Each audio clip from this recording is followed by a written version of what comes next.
জুলাই সনদের সংবিধান সম্পর্কিত প্রস্তাবগুলো বাস্তবায়নের পদ্ধতি নিয়ে রাজনৈতিক দলগুলোর সঙ্গে বৈঠকে বসেছে জাতীয় ঐকমত্য কমিশন।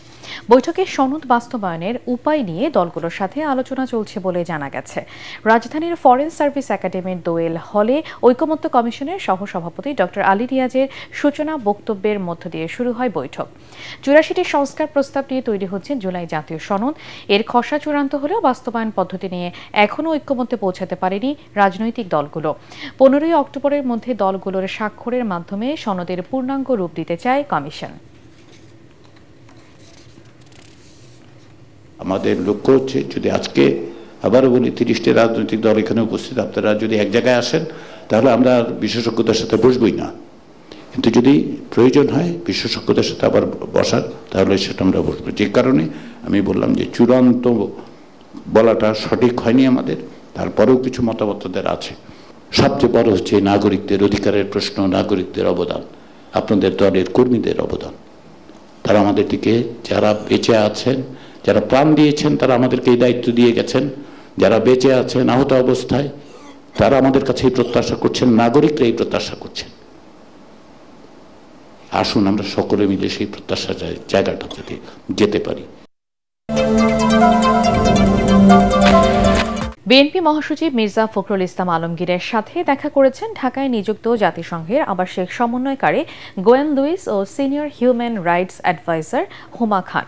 সকালে রাজধানীর গুলশানে বিএনপি চেয়ারপারসনের অফিসে এই বৈঠক অনুষ্ঠিত হয়। এ সময় আরও উপস্থিত ছিলেন বিএনপির স্থায়ী কমিটির সদস্য আমির খসরু মাহমুদ চৌধুরী, বিএনপির ভারপ্রাপ্ত চেয়ারম্যানের আন্তর্জাতিক বিষয়ক উপদেষ্টা হুমায়ুন কবির এবং বিএনপির সাংগঠনিক সম্পাদক শামা ওবায়েদ।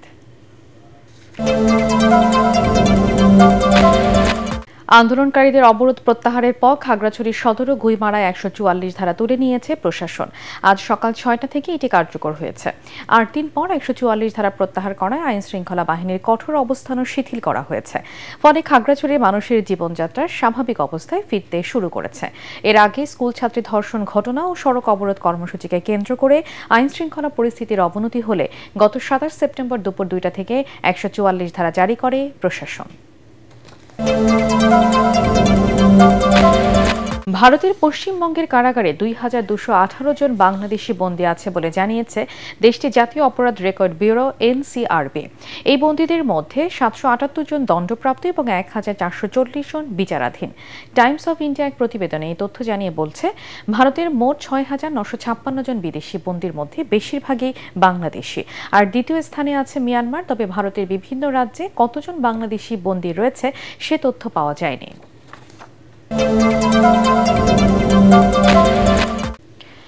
ইসরায়েলি বাধার পরেও খাদ্য আর চিকিৎসা উপকরণ নিয়ে গাজা অভিমুখে এখনও ছুটে যাচ্ছে স্বেচ্ছাসেবীদের নৌবহর ফ্রিডম ফ্লোটিরার 11টি জাহাজ। সবশেষে ঘাসান ও কানাফানি ও আল আউদা নামের আরও 2টি জাহাজ যুক্ত হয়েছে এই বহরে। এই 11টি জাহাজে রয়েছেন প্রায় 170 জন আন্তর্জাতিক কর্মী, সাংবাদিক ও চিকিৎসক।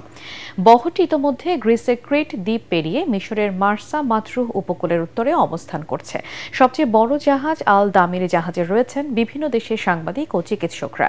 এর আগে বৃহস্পতিবার আন্তর্জাতিক জলসীমায় ইসরায়েলি নৌবাহিনী গ্লোবাল সুমুদ ফ্লোটিলার জাহাজ থেকে 470 জন কর্মীকে আটক করে। এরই মধ্যে শনিবার ওই কর্মীদের মধ্যে 137 জনকে তুরস্কে ফেরত পাঠানো হয়। তারা তুরস্কে পৌঁছে জানান, আটক অবস্থায় ইসরায়েলি বাহিনী সুইডিশ পরিবেশ আন্দোলন কর্মী গ্রেটা থুনবার্গের সঙ্গে দুর্ব্যবহার করেছে এবং জোর করে ইসরায়েলি পতাকা পরানো হয়। তবে ইসরায়েলি পররাষ্ট্র মন্ত্রণালয় এসব অভিযোগকে মিথ্যা বলে দাবি করছে। টি-20 সিরিজের তৃতীয় শেষ ম্যাচে শারজায় রাতে আফগানিস্তানের বিপক্ষে খেলতে নামবে বাংলাদেশ। টানা 2 ম্যাচ জিতে আগেই সিরিজটি নিজেদের করে নেয় টাইগারদের সামনে এখন রশিদ খানের দলকে হোয়াইট ওয়াশ করার হাতছানি। তবে প্রতিপক্ষকে হোয়াইট ওয়াশ করাটা মুখ্য নয় টাইগারদের কাছে। জয়ের ধারা অব্যাহত রাখাই লাল সবুজ দলের লক্ষ্য, আর সেটি করতেই মনোযোগী এখন বাংলাদেশের ক্রিকেটাররা। এদিকে এই ম্যাচ জয়ে ফেভারিট হিসেবেই খেলতে নামবে জাকের আলী তাওহিদরা। 2 দলের 15 বারের লড়াইয়ে বাংলাদেশ জিতেছে 8টিতে আর আফগানিস্তানের জয় 7 ম্যাচে। শারজায় বাংলাদেশ সময় রাত 8:30টায় শুরু হবে ম্যাচটি।